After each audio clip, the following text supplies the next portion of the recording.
जय माँ सरस्वती जी सदा सहाय।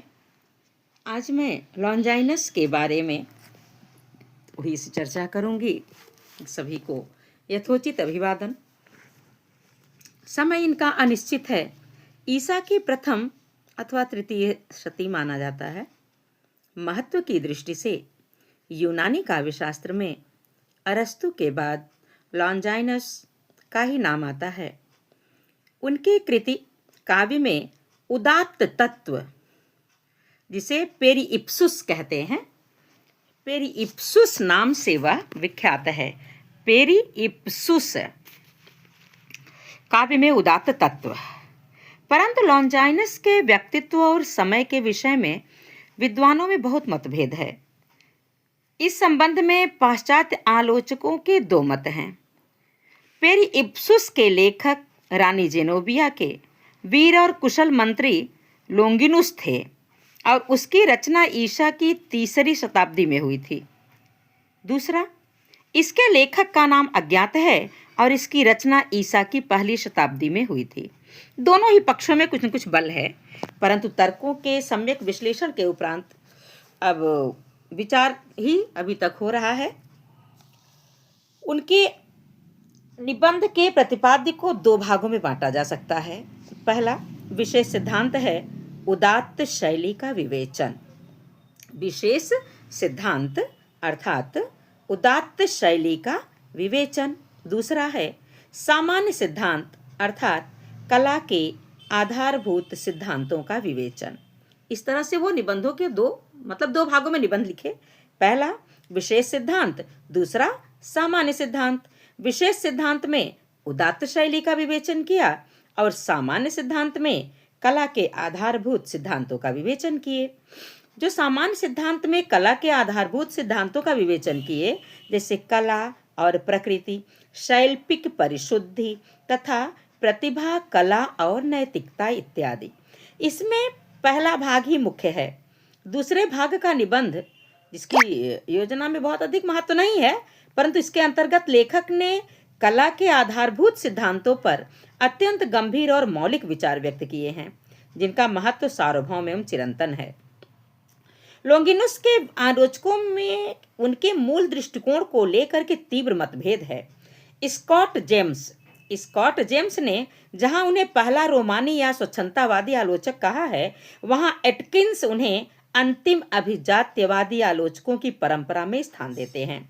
एक स्कॉट जेम्स हैं, दूसरे एटकिंस हैं। उन्हें अंतिम अभिजात्यवादी आलोचकों की परंपरा में स्थान देते हैं। इस निबंध के अध्ययन में यह निर्विवाद है कि लोंगिनुस के विवेचन में वस्तु तत्व की अपेक्षा सब्जेक्ट आत्म तत्व की प्रधानता है। उसमें ऑब्जेक्ट को कम और सब्जेक्ट को अधिक महत्व दिया गया है। मतलब वस्तु तत्व को बहुत महत्व न दिया गया, आत्म तत्व को महत्व दिया गया, उसको प्रमुखता से माना गया। फिर क्या, अब ये उन्होंने बहुत बड़े परिश्रम के साथ ही उदात्त की कला का विश्लेषण किया है और इनकी साधना का उचित विधान किया है। फिर भी उनके संपूर्ण सिद्धांत प्रतिपादन में आत्म तत्व स्थान ही प्रमुख रहा है। प्रतिभा का प्राथमिक महत्व, काव्य की सर्जना में अंतः प्रेरणा का प्राधान्य, काव्य का आध्यात्मिक आधार, काव्य प्रयोजन के रूप में आत्मा के उत्कर्ष पर बल, शैली के विभिन्न तत्वों का मनोवैज्ञानिक विश्लेषण आदि तथ्य इस मत की पुष्टि के लिए पर्याप्त प्रमाण हैं।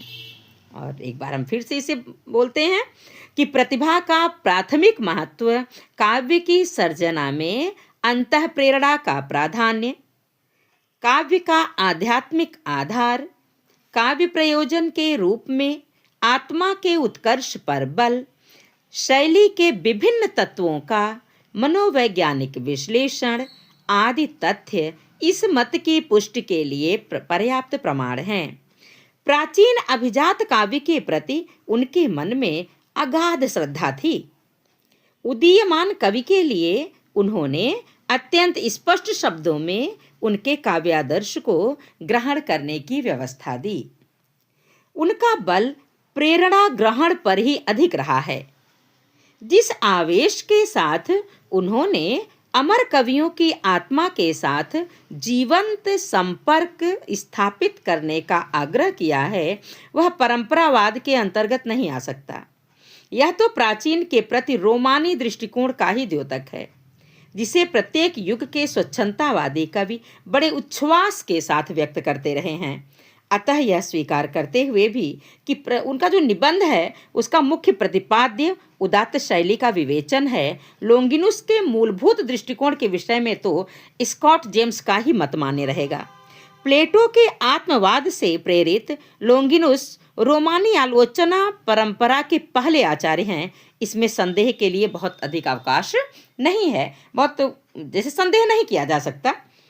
वो कहते काव्य में उदात्त तत्व और क्या उसका अर्जन संभव है। वो अपने ही शब्दों में समझाते हैं कि प्रिय मित्र, तुम्हें लिख रहा हूँ कि तुम साहित्य मर्मज्ञ हो, सुअधीत हो, अतः मैं समझता हूँ कि इस विषय में कोई लंबी चौड़ी भूमिका बांधने की आवश्यकता नहीं कि औदात्य अभिव्यंजना के वैशिष्ट्य और उत्कर्ष का नाम है। औदात्यवाद है इनका, औदात्य अभिव्यंजना के वैशिष्ट्य और उत्कर्ष का नाम है, और यही एकमात्र ऐसा आधार है जिसके अवलंब से महानतम कवियों एवं लेखकों ने गौरव लाभ किया है और यशः काय से अमर हो गए हैं। उदात्त भाषा का प्रभाव श्रोता के मन पर प्रत्यय के रूप में नहीं पड़ता, वरन भावों के रूप में पड़ता है। गरिमामयी वाणी सर्वदा और सब प्रकार से हमें मानो मंत्रमुग्ध करके उस तत्व पर विजयनी होती है जिसका लक्ष्य होता है अनुनय एवं परितोष। अपने प्रत्यय का हम प्रायः नियंत्रण कर सकते हैं, परंतु औदात्य के सूत्रों का प्रभाव अमित और दुर्निवार होता है और वे प्रत्येक श्रोता के मन पर एक छत्र साम्राज्य जमा लेते हैं। इसी प्रकार नवोद भावना और सामग्री के समुचित क्रम एवं सुविन्यास में भी कौशल अपेक्षित होता है। वह एक या दो तत्वों की सिद्धि नहीं, वरन रचना के समूचे ताने बाने पर आधारित दुसाध्य उपलब्धि है, क्योंकि औदात्य उपयुक्त क्षण पर उन्मेष पाकर वज्र की भांति अपने सम्मुख समस्त तत्वों को खंड खंड कर देता है और सर्वांगीण पूर्णता के साथ वक्ता की शक्ति को प्रकट कर देता है। परंतु इतना ही पर्याप्त है, क्योंकि प्रिय तेरे अनुस मैं भली भांति जानता हूँ कि ये और इस प्रकार के अन्य विचार तो तुम अपने स्वयं के अनुभव से भी प्रस्तुत कर सकते हो। अक्सर यहाँ वार्तालाप के दौरान ही बातें स्पष्ट हुई हैं, चाहे प्लेटो का हो, चाहे अरस्तु का हो, चाहे सुकरात और प्लेटो का हो, चाहे प्लेटो और अरस्तु का हो। पहले तो यह प्रश्न उठाएं कि औदात्य की कोई कला है भी या नहीं। कुछ विद्वान तो कहते हैं कि इस प्रकार के विषयों को कला के नियमों के अंतर्गत लाने वाले सर्वथा भूल करते हैं। एक मनीषी की उक्ति है, उदात्त प्रवृत्ति निसर्ग जात होती है, शिक्षा से उसका अर्जन नहीं होता। प्रकृति ही एकमात्र कला है जो उसे परिधि में बांध सकती है। उनका विचार है कि कला नियमों के अकुंचन में आप प्राकृतिक कृतियां निकृष्टतर और प्रायः प्राणहीन हो जाती हैं। जो नियमों की गोद है, नियमों के बीच में, नियमों के आकुंचन में प्राकृतिक कृतियां निकृष्टतर और प्रायः प्राणहीन हो जाती हैं। परंतु मैं सोचता हूँ कि यदि इस बात पर विचार किया जाए कि प्रकृति की प्रक्रिया नियमतः आवेग और औदार्य के विषय में मुक्त और स्वायत्त या सर्वथा अनियत और व्यवस्थाहीन नहीं है, तो वस्तु स्थिति कुछ और ही होगी। तो सामान्यतः मानव जीवन के संबंध में सौभाग्य सबसे बड़ा वरदान है, जबकि सन्मति भी, जिसका दूसरा स्थान है, महत्व में किसी प्रकार कम नहीं, क्योंकि उसके अभाव में अनिवार्यतः सौभाग्य का नाश निहित रहता है। तो सिद्धांत जो काव्य भाषा में है कि कभी भी हमें जो अज्ञान मूलक औदात्य है उसके सहारे स्वयं को छोड़ना नहीं चाहिए। मन को अस्थिर और चंचल नहीं रहने दिया जाना चाहिए। उसके ऊपर थोड़ा सा एक नियम हो, और वह नियम भी इतना भारी ना हो कि हम अपना ना सकें, लेकिन अपने मन को संयमित करने के लिए, अपने मन को उदात्त विचार भाव से सिक्त करने के लिए ज़रूरी है कि थोड़ा सा संयम, थोड़ा सा नियम अवश्य हो। तो यही सिद्धांत काव्य भाषा के क्षेत्र में भी लागू होता है। प्रकृति को सौभाग्य के स्थान पर समझिए और कला को सन्मति की एक अच्छी मति रखिए।